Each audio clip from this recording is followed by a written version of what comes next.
penggalih kula wonten ing Karangkadem dinten sak mangke Kerawan Alendra saking Pringgondani Krisatrio saking Tanjunganom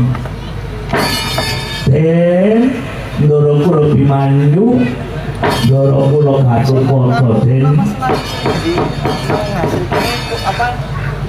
iya Kak Semar Badranaya ojo dadi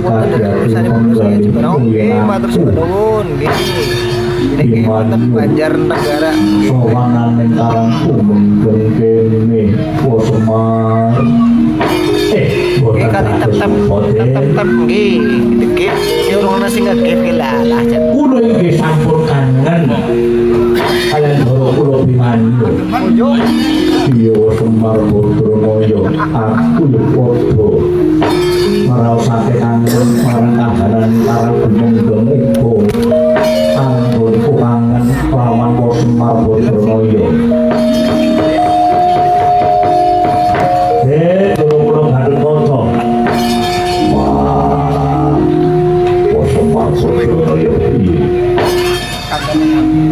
mongko penggalih kula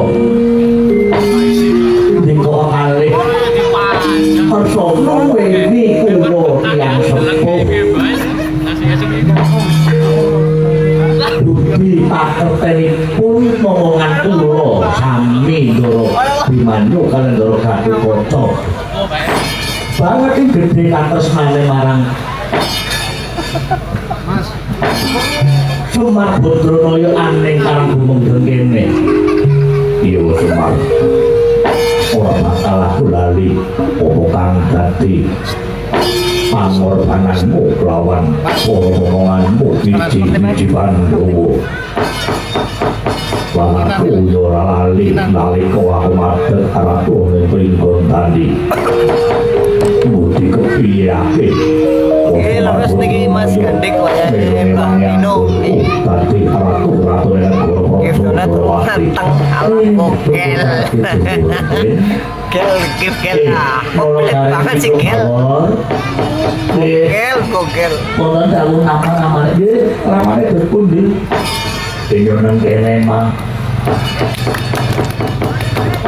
ayo Bendoro pendalamu iki wis padha rawuh wis rawuh kaya widodari sing senenge nangis widodari sing ngomong Maria ora manut kaya kuwe ye coba kula atur Ndara Bimanyu Ndara Gatotkaca iya niku mok jenenge bokel niku sing arep kedonan tanpa ngono gari ulang iki dadosaken keselamatan kula matur nuwun Pak Parkim lagi kula nggih atur aji barangnya bondi kula be aji barang kula nggih kula tapi semanten uga kula pun Petro kantong bolong ngaturaken Bapak Bupati repot yo Ndoro kula Bimanyu kan Ndoro kula Gatotkaca iya Petro tak tombo sembahmu ora lewat jogo jiku kok patampan nono tak tombo sembahmu ora lewat ucapan dengan katam bio diterukan oh cikang kekalipun sampun kula tepang kali gula boten tepang kali gula nah jiwananipun manah kula Den Ndoro Bimanyu Ndoro Gatotkaca kula bawon nggih ngaturaken sembah kaya niku iya bawon tak tombo puji panggonganku patampa nono supaya aku bawon masih kuwi pujiku patampa nono kula tampi kula pundi mugi dadosaken tapi dengan bunda dalane aku ngomongan supaya sampun sampun ramane semoga Den Ndoro kula Bimanyu atur panjenenganipun dika kali kula bapake pilsang kula bapake pilsang kuwi hati kula dados seribeti panggalipun kula Bimanyu semoga kula namung dumateng tahu kula ingkang dados panambitanipun kula mandi.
Lokasi wonten Pagedongan, Banjarnegara nih. Iki lagi bos.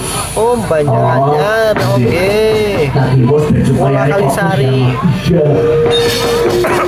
Belum lekul yang sepuh. Mula Kalisari lah. Kerjanya kan aja barang. Mungkin itu mekani kasepuhan. Mestini pun ponco driani pun sami suduk lan ora pikiran. Kuping kula saya budek. Mripat kula kene penyakit katarak. Nah, iki. Nek enten bagian apa mawon niku nek menawi boten suruh kula boten Pada nopo nggih caket tangan Banjaranyar. mulane kula kok diloboni kancane. Malawi surbuka jebulane nyora Banjar Pagedongan ya, Pagedongan Pasar Wagengen. Malah sing ngori sing pernah. Lapangan Ponjen. Napa paling mripat kula menika kenging katarak. Anak kula menika sami nyetak duit, kula mboten pati genah, sama duit mboten genah. Ning ora ngomong ayu liwat mripat kula genah. Nah, aman. Ora bae. Arep olah panus tua iki kan isiat bener. Pemane bengi piye ora ditunggoni karo utine ya wis kono kaya bujang mandi. Yo. Oh, Semar Bodono yo monggo. Ngendika kemawon menawi dados wigatinipun Ndara Kula Bimanyu.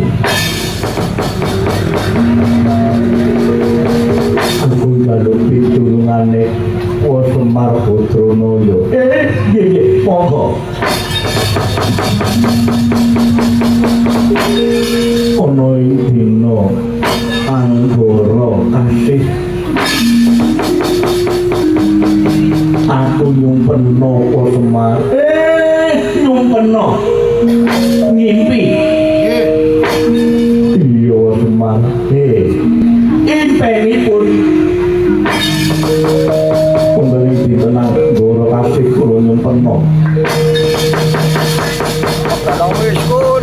wis kun, monggo Pak kun.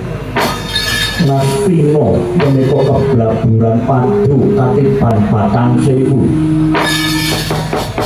Banjur anggonku ngimpi ana wangsiting Jawata dina saiki dewa nurunake kanugrahaning dewa